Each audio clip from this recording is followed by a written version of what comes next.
Among the many wars around the world, the conflict in Sudan is distinguished by its level of savagery, the massacres, the ethnic cleansing, and the starvation of so many of its victims.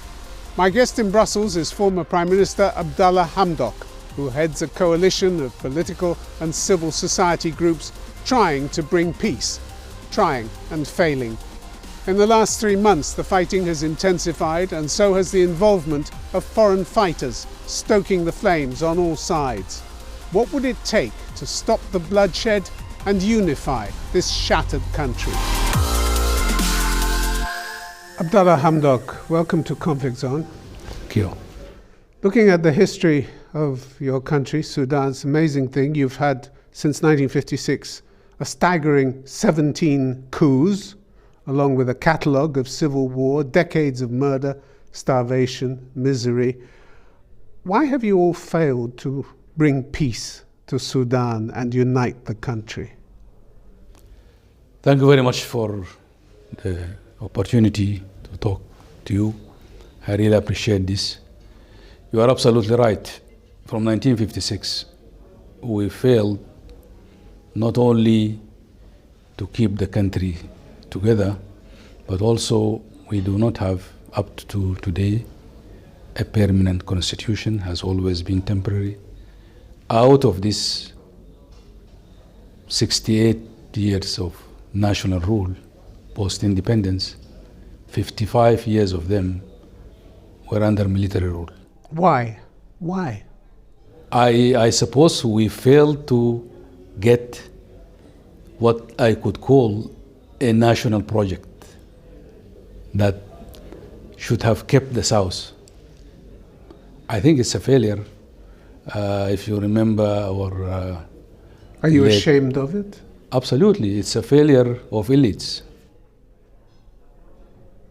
The latest, seemingly endless civil war began in 2023 between two military commanders, one from the Sudanese Armed Forces, General Abdel Fattah al-Burhan, and the leader of the paramilitary Rapid Support Forces, led by General Mohammed Dagalo.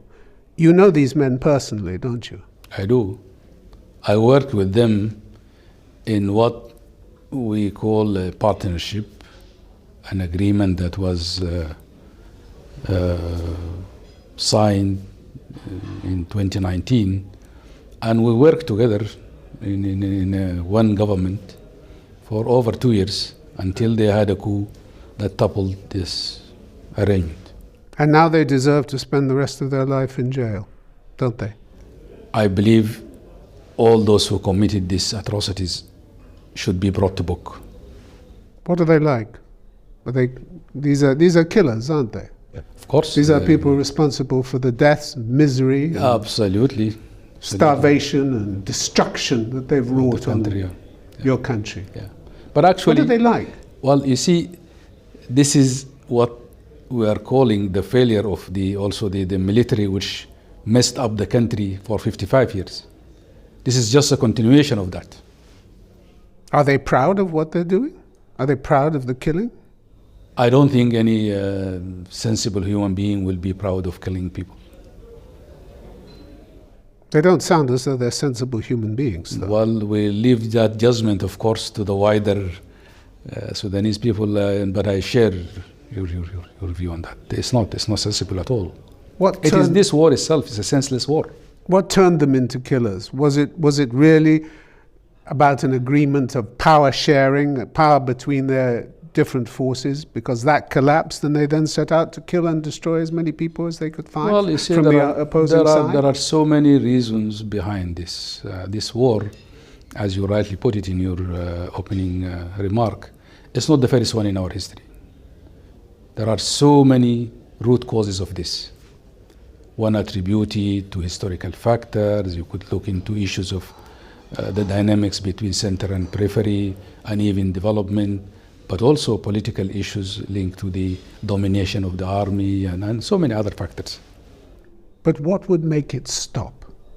What would make this war stop? I think the prime responsibility of stopping this war